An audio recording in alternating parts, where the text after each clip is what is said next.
Well, warmest greetings to you, one and all. I'm Jeffrey Daugherty, the Christian Whistleblower. Welcome to the Christian Whistleblower channel.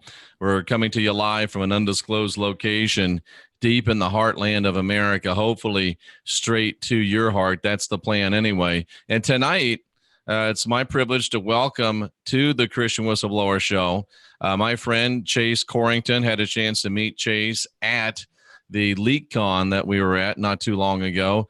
Chase is a longtime listener, longtime subscriber, and we want to try to reach out and help people that are trying to make a difference. And with that, hello, Chase. Say hi to all of the Christian Whistleblower subscribers, your fellow subscribers. Well, thank you, Jeff. I really appreciate you having me on tonight, the opportunity. It's a privilege and an honor. And thank you to everybody watching in the chat room. Without them, we wouldn't be here today. And That's so for sure. That's for sure. So I know this is the question everybody asks, but about how long have you, in terms of numbers of years, been into this whole enlightenment phase of your life? Well, I'd say probably about 4, maybe. Okay. To get to the 10-year mark, the level of mastery, I definitely need to put in my 10,000 hours, but I figured what a better place to start sharing my opinions and my thoughts than right here on a channel. Absolutely. So talk to us a little bit about how Chase Corrington, regular guy, all of a sudden decided that things weren't quite right. He started thinking about different things. What led you to this place to be walking down a place of a path of spiritual enlightenment? Well, it's very interesting. I can't really, a lot of people hit a point, you call it the dark night of the soul, or a real breakdown to where you then have your awakening, as it's called.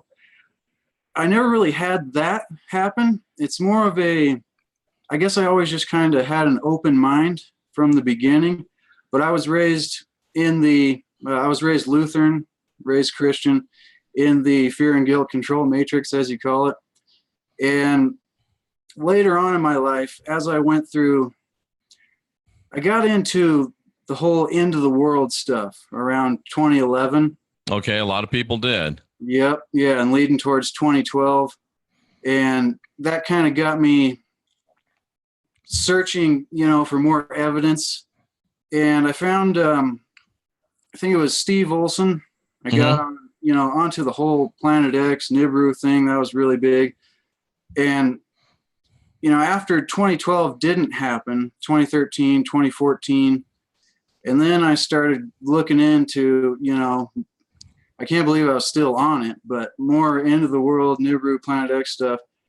And eventually Steve had a gentleman on his channel by the name of R. Wayne Steiger. Right. And he started doing shows. I thought, man, Wayne is awesome. And so he started doing shows with Steve, and then they kind of had a falling out. And it was an interesting point. I had to choose between, am I going to continue to follow the, the fear and the end of the world stuff, or am I going to follow Wayne, who started going into the spirituality? What is the spirit? What is the soul? And so I think that was a big point right there. I had to choose, am I going to continue to go down this fear path, or am I going to start looking inside and going where it's important? And that was really when I found out that it doesn't matter what goes on outside. We can get all the evidence and all the reasons why, Planet X is here or why the end of the world is going to happen, but it doesn't really matter unless we're ready inside. That's such a good point. Chase, why do you think the spectacular, the sensational, the gloom and doom, why do you think it has such a strong hold and such a strong allure to even smart people? That's a great question. It's really hard to answer. I say it's got to have something to do with our psychological reaction to the stimuli. But I feel like some of us reach a point to where we've had enough of that stimuli and we're ready to search for something deeper. It's hard to say for me, though, why people get stuck on it.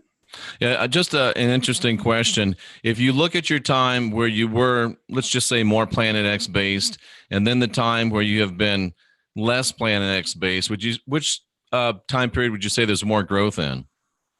Oh, definitely less. Definitely the spiritual side.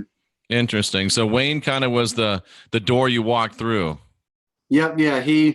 I started listening to all his talks about, going into what the spirit is and what the soul is, and it led deeper into different things. And then eventually he had a gentleman by the name of Jeffrey Daugherty on his channel. And that was a memorable moment. I remember going, man, this guy, I can relate. I came from a Christian background. And so I went straight over the channel, started watching, and it really changed my life, helped me unindoctrinate myself, realize that I'm divine, realize, we're gods in training. And Absolutely. I really appreciate the getting rid of the sin thing. It has such a strong hold on so many people. And once I was able to just release, that we don't have sin, as you say, we have the spark of divinity within, maybe not even as you say, but, the central figure of the Christian ethos puts it. And it was so powerful. I think once we get free of guilt, it really is like a rocket ship in our life. A lot of people are saying Rex Bear was the door they went through. And it's interesting how whether, it's Heidi, Jenny, me, you, Rex, Wayne, a lot of people, come to the same place through different paths. And it's nice to be able to have, brothers and sisters that are doing the work. And it's even better to have people like you that are not just observers, and not everybody's cut out or meant to have a channel, but I love it when people do step forward and make a channel and start sharing their ideas. How long after you started watching Wayne did you start thinking, well, maybe I should do this myself? Well, it was, I'd say about a year ago. I started realizing, it started going real deep into my head. It was like, do I want to continue in the wage slave, the money magic system, giving my energy and my essence after hearing about, frequencies and the power of our intention and our energy and where we put our time. And I started really asking myself, do I want to build somebody else's dream every day of my life? Or do I want to build my dream? And so I watched you guys from less than 1,000 subscribers, over a few years come up to 30,000. And I was like, man, this is totally possible. Yeah, I think Wayne's over 40 now. He's about 41. It's amazing. It is. You guys will be at 100,000 and topping it in no time. I think we will. And you also didn't just do YouTube. You also have an Etsy channel, right? I do, actually. Yeah. Or an Etsy store. I'm sorry. Yep. Yeah. The painting I gave you at LeakCon. I have a shop, CLC Paint, on Etsy. Just search that up and you should be able to find it. Have some high quality, handmade, one of a kind landscape paintings. Yeah, they're awesome. You said, what kind of style are they? You told me a name. They're Bob Ross. So they're Bob Ross style. And I do have one prominently displayed out in the living room that Chase gave to me. And I mean, it's nice that you have the initiative to do that. And for people that are saying, you know what, I paint, or I make jewelry, or, I have this craft. How hard is it, would you say, on a scale of 1 to 10 to start an Etsy store? Oh, very simple. Okay. Excellent. It was actually interesting how it happened. I was painting a lot, and I'm a creator, but not quite a businessman. Mm-hmm. And so my sister does business type stuff with her fiance and helping him run his business.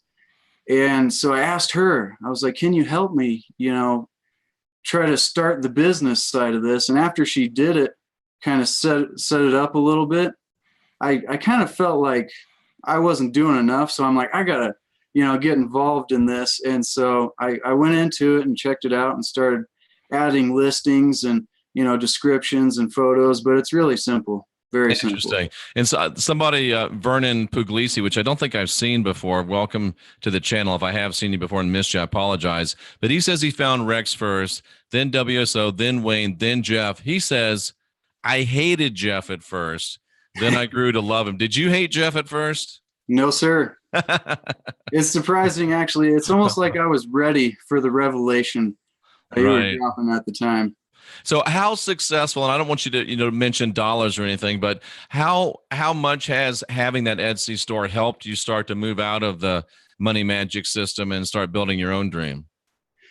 Well, the best answer, I like to think of it like entrepreneurs will say, in 10 years, you'll be an overnight success. Oh, isn't that great? Jennifer says I was really mean to her. Sorry, Jennifer. Sometimes bad Jeff jumps in, but we're trying to keep good Jeff around now. But that's true. After 10 years of hard work, you'll be an overnight success. Yep. So I like to think of it, I'm on my first couple years, and I keep thinking to myself, the more energy, the more effort, the more intention I put into my painting and building my shop and, trying to get it out there, the online marketing type of stuff, the more it'll come back. So there's the Etsy store, and then there's the Chase Corrington YouTube channel, right? Yes, sir. What's the motivation behind your YouTube channel? So service to others. It begins with service to others over service to self. And so I want to read something that it'll kind of answer that. I wrote this a few months back, and it's kind of my purpose, but it's, are we going to accidentally and unconsciously impact and affect the world around us in a negative way without even realizing it? Or are we going to live consciously with purpose and impact and influence the people and the world around us for the betterment of humanity? And so choosing the conscious path begins with service to others over service to self. And so if we understand that we're changing the world, whether we like it or not, our energetic impact on the world when we're interacting with people in the environment, start simply with service to others over service to self. And it doesn't mean, we're a servant, because true service is free for the betterment of both parties. And so it goes right back to something Rocky was saying on the Consequential Rapscallions on Thursday. Right at the beginning, he was talking about the celebrity softball thing, and where there's people that have risked life and limb and literally lost limbs. And they're there to be motivational speakers. And at the same time, there's people with jets, fancy cars, multiple houses, wealthy people, and they're miserable. And, they're stressed and depressed. And so that's my why. That's my purpose. That's my passion behind my channel, is to help people seek to achieve and maintain happiness through enlightenment. And like you said, the unindoctrinate yourself, guide your own spirit, master your own ascension, be your own guru. They're cool catchphrases, but they mean something. They have deeper meaning. And so to me, the seek to achieve and maintain happiness is the same thing. It's a cool catchphrase, but it really means something. And the seek to me is, it's research, study, looking deeper, doing the outer work and the inner work, which is most important, the inner work. And then the, seek to achieve. And achievement isn't something, it's not something that you just get really easy. You don't just go purchase or buy, something like that. And so it's something you have to put work into, and then maintaining something takes diligence. It takes time. It takes concerted effort continually. And it's a lifestyle, a discipline in achieving a higher vibration or reaching happiness. And so I see so much depression in the world, so many people that are frustrated about small things. You drop the trash or something silly happens and it builds up and people get so frustrated.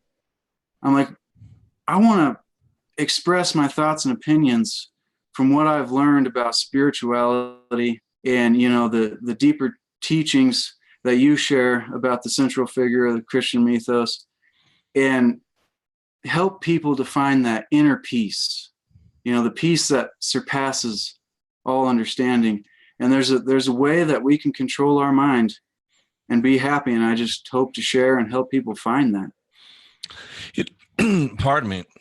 those are really, really deep concepts, and those are, very high and lofty goals. But when I put up this show, the thumbnail for this show, I was looking at your pictures, and I grabbed one that said common sense versus common practice.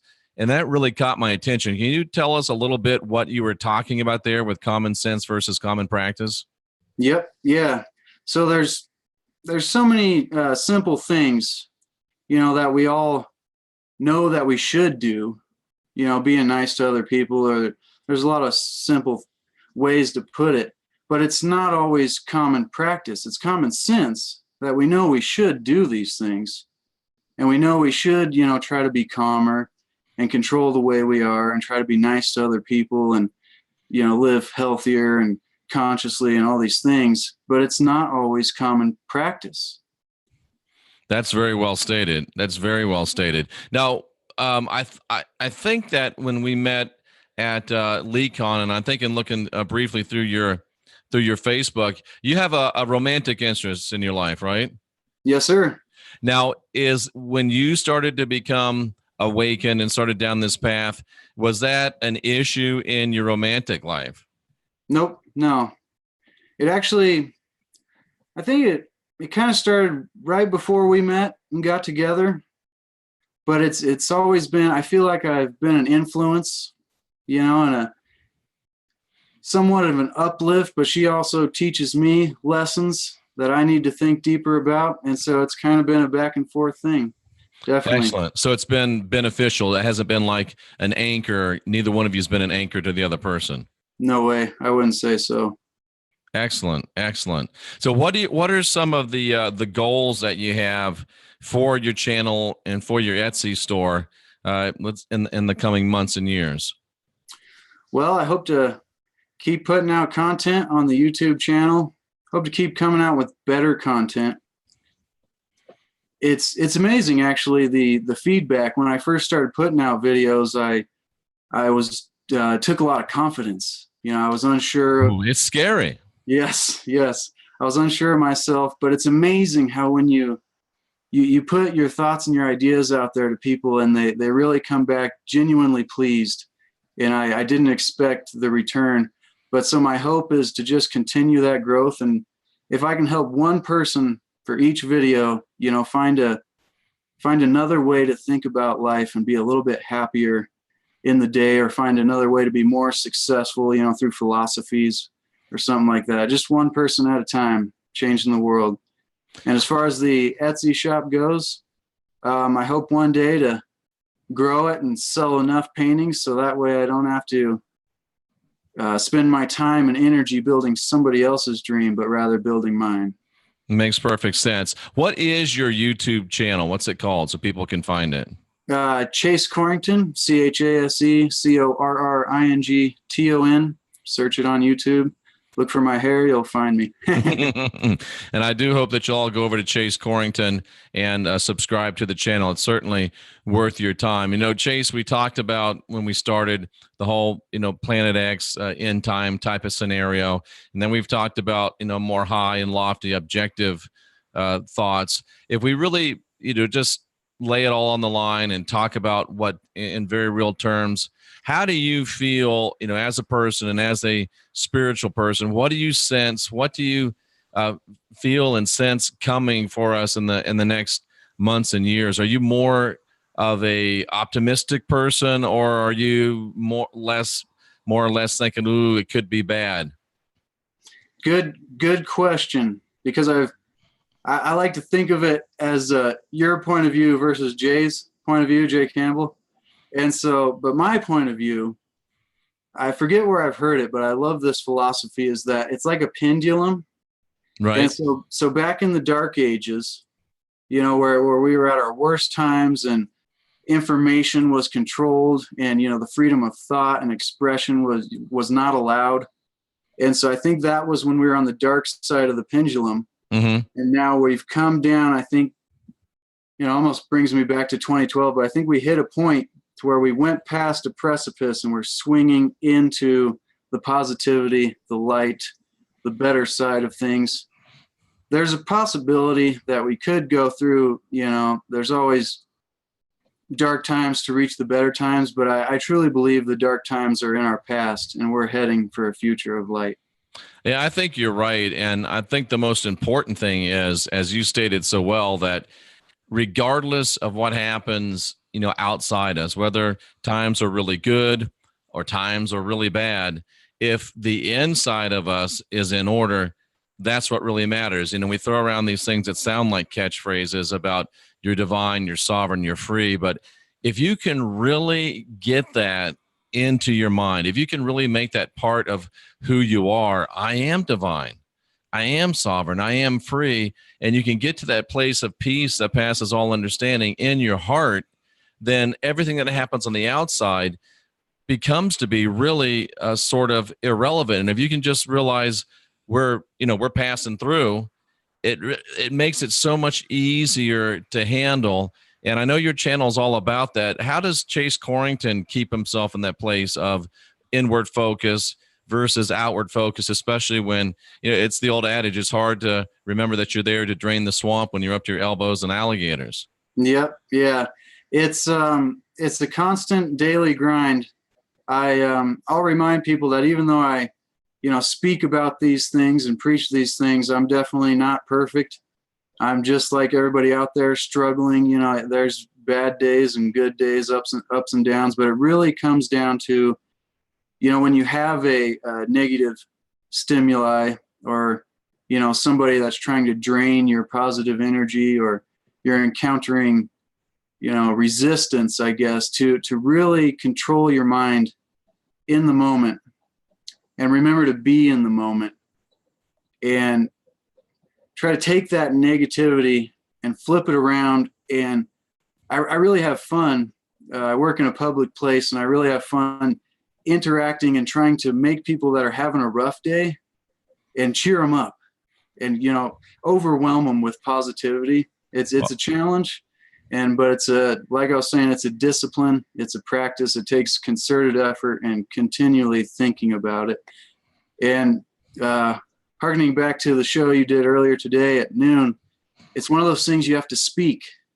You have Absolutely. to really speak it and speak it into action, into your life, and to the people around you. Absolutely, to make it real. And Lucky Stone has a great quote, "It's the end of the world as we know it, but I feel fine." I know that's a song. I can't remember who did it, but that really encapsulates the mindset and the philosophy that we're trying to espouse and work towards, that even if it does come to the end of the world, and one of the ways it's going to end, I mean, we don't know how it's going to end, but things do come to an end. All things end. But if we can get to that place where, hey, we're fine, whatever happens, yep. I think that's the whole point. And that's what we have to do, and that's what it's all about. I'm just running through the comments here. Somebody, TT, says that you're a handsome and young brother. It's nice to see you awakened. Thank you. And it's amazing to know that I wake up every morning and I have some coffee and I go and I look at my comments, and my comments are either "you're the greatest" or "you are the Antichrist." And it's so nice to be able to know that when somebody, 10 or 12 people in a row, holler at me, there are people that are listening, and there are people that have said, hey, let me start a channel, let me start making a difference. And if we can help even 1, 2, 3 people make a difference, as you said, you know what, it makes it all worthwhile. I got a little choked up. Sorry about that. And I'll say to the people that would call you the Antichrist, I've met Jeff in person, and he's a nice, he's a calm, nice man. He's not out to hurt or harm anybody. So I don't understand where these people are coming from. If anything, you're the Antichrist. Well, I do understand, Chase, and it's weird because in person, when I'm actually with people, seeing people, I am super nice, super empathetic, very polite, trying to be nice to everyone. But for some reason, it used to be, hi, Jennifer Roberts, when I came on here, it's like when I just see names, it's like I don't really see people. And when people say things, I react to the things they say. And of course, they can't help but think that they're being attacked. So it's necessary to drop the truth. It is, but I have learned, and I've had people come into my life and say, you're saying the right thing, but can you find a better way to say it. And I've got empathy written on my board because I really am trying to remember that, just like I do in person. I would never call somebody an idiot or stupid or yell at them in person. I'm trying to remember that every one of these names in the chat room, and I mean 36,000 plus people watch me, and it's crazy when you think about it. So I'm really trying to be the Jeff on YouTube that I am in person, except on YouTube I'm like 6'4", but in person everybody says, I thought you'd be taller. Actually, that's funny that you say that. I personally thought you were big in person. I was like, whoa, he's bigger than I thought. Well, thanks, Chase. I appreciate that. And it just goes to show that even when you think that you're at, and I made a statement the other day, and I don't know if you heard it, but I think sometimes our biggest work comes when we decide that we're an enlightened person. Sometimes when we think, oh, I've become awakened, I've become high conscious, that's really when our work begins. Yeah. Yep. It's like proclaiming you're humble. Once you've got it, you've lost it. And so you got to go back in and do the work. Absolutely. And once you decide that you're, and I don't know, maybe it's just me, maybe it's nobody else, but once you decide, oh, I'm conscious, I'm awake, then if you do things, you feel almost this compulsion to justify them because, hey, I'm awake. So if I did that, it must be okay. And yet sometimes when you're awake, you still do things that are not okay or are not for the greatest good, not for service to others, not for the greatest good to the universe, or even the greatest good to yourself. So my lessons are currently, even though you're growing and reaching higher levels of consciousness, you have to continue to realize that as long as you're still walking around in this, you're still subject to failures and frailties, and there's still habits and concerns and things. There's still rough edges that need to be burred off until you are actually not in this meat suit anymore. And who knows, Chase, when we find that out, we'll probably find out that when we're through with this body, maybe our light body needs to have some refinement too in the next incarnation. Yep. Yeah. And I'll say to the people listening, Mystech does work. Absolutely. I mean, it's changed my life. Thank you. Appreciate that. And Matthias H says, and I'm going to show this, he says, I look at Chase and automatically think he knows some shit or has seen it. Well, I've had more than one people tell me that I'm an old soul, young person. So I don't like to claim I'm knowledgeable. You know, I'm not a professor or a scholar, but definitely want to share my thoughts. I feel like I have some resonance with these deeper truths. And people certainly are agreeing with you on that. They sense a real good spirit from you. Thank you for the compliments that you've directed my way. A lot of compliments being directed your way as well, Chase. One more time, tell people the name of your channel and your Etsy store, please. So the YouTube channel is Chase Corrington, ChaseCorrington, Chase Corrington YouTube channel, where we seek to achieve and maintain happiness through enlightenment. And the Etsy shop is CLC Paint. That's CLC PAINT. Search it on Etsy and you should be able to find the shop.